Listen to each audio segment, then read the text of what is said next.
it should work. Well, I want to thank everyone, all the organizations that put this event together. Of course, I can't go through and thank everyone personally, but the New York State Council of Churches took the lead on this event of today. We're very, very thankful. Now, defeating Donald Trump and the oligarchy starts here. Trump was elected because all the economic gains since 1980 have gone to the centers of high tech and high finance and have been disproportionately concentrated in the hands of billionaires like Elon Musk, many of whom were subsidized by the government.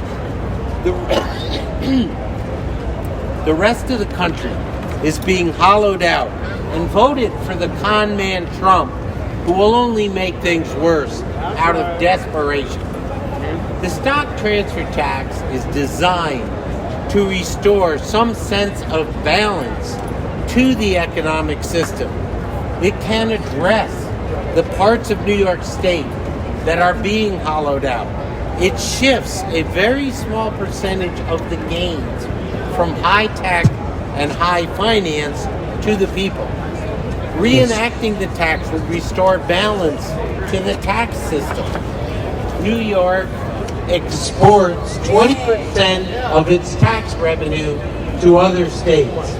For example, when you buy gas for your car, there are taxes being paid to oil-producing states like Texas, which allows them to tax their citizens at rates lower than New York. Our major industry is finance. If we pay taxes to the state of Texas to bring gasoline to New York, why can't Texans pay taxes when they trade stock in New York? The stock transfer tax has a great history.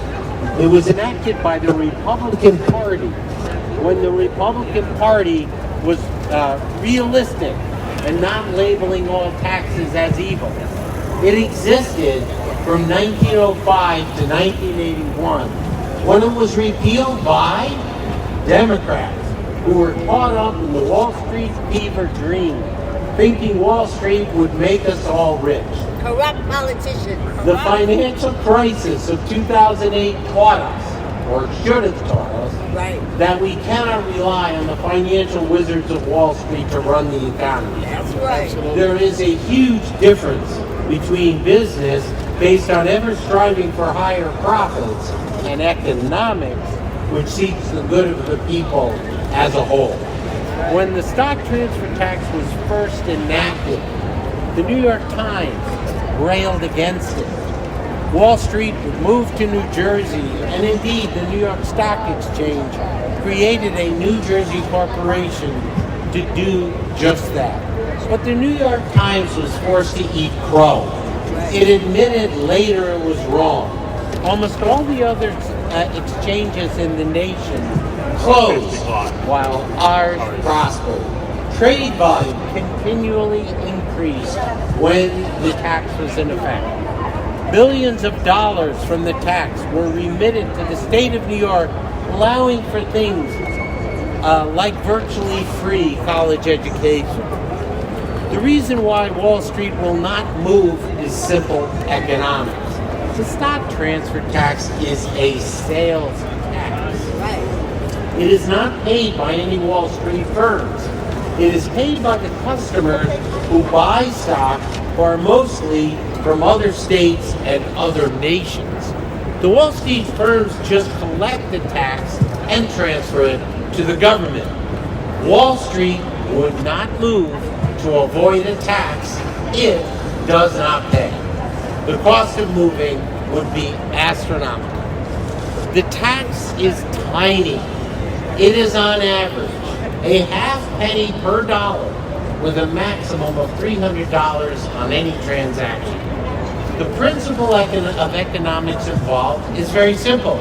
If you go to the bodega and the government imposes a Trump-like tariff of 25%, you won't buy the product and the owner of the bodega is harmed. But if the tax is 1/10 of 1%, Nobody notices, and the store owner is not harmed in the slightest. The same principle applies here to the stock transfer tax. Right. The Hong Kong Exchange has a stock transfer tax of 1%, almost double that of New York. Recently, when the Hong Kong Exchange increased its tax to 1.3%, Goldman Sachs Asian market said it was irrelevant because no one makes investment decisions based on a transfer tax. The other arguments against the tax are specious. No, Wall Street will not move trading to the amorphous cloud to avoid the tax. The nebulous cloud is just a network of computers. Trading already takes place on the cloud using a vast computer network outside of New York State. As long as any one of the computers used in the transaction is located in New York, it is taxable here. No, the tax will not cause the loss of employment in New York City. Employment in the security industry is declining due to computers replacing people. Has nothing to do with this. AI. That ain't right. AI. No, investors will not trade elsewhere to avoid the tax. They trade in New York because New York has the wildest array of investment vehicles in the world. 60% of all stock is traded right behind me. That's right. They won't trade in London, which has a transfer tax of its own. Chicago has an exchange owned by the New York Stock Exchange. Illinois has a Democratic government. There's a companion bill in Illinois, and it is a much, much, much smaller exchange. Based on volume on the New York Stock Exchange, the stock transfer tax would raise $14 to $16 billion in revenue per year. Not a one shot per year. With that money, we could revitalize the infrastructure of our state and thereby attract business to areas of the state that have been hollowed out by private equity and the financialization of the economy.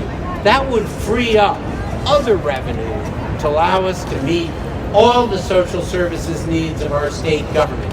We are in the midst of a budget battle right now. The budget hasn't yet passed, but one thing I always say about the New York State budget, it's a giant amalgamation of partially funded programs, all of which do well. However, they are never funded to the extent needed to carry out their essential purpose. That ain't right. Finally, I will end by saying that repealing the stock transfer tax was the biggest mistake in the history of New York State government. We need it now more than ever. We need to restore balance to the economy. We need to rebuild our state. In the immortal words of the greatest political leader in the history of our state, Franklin D. Roosevelt, all we have to fear is fear itself. Tax. I covered the base.